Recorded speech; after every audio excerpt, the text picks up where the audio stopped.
Hi guys, here we've got Motorola Moto E6s and let me show you how to add a fingerprint to this device.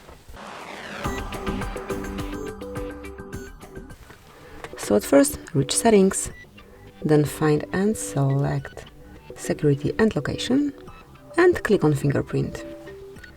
Now tap on next and at first set some backup to your fingerprint. It can be pattern, pin code or the password. Let me choose pattern.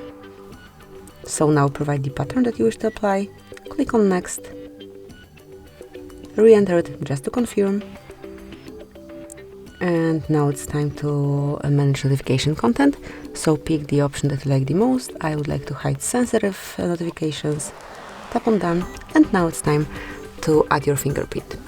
Look, the sensor is located on the back cover of your phone, right here on the Motorola logo, and you can smoothly keep tapping like this till fingerprint is fully added. Click on done then, and that will be all. From now on you can unlock your device with this fingerprint only. So that's it. Thank you for watching. Please subscribe our channel and leave the thumbs up.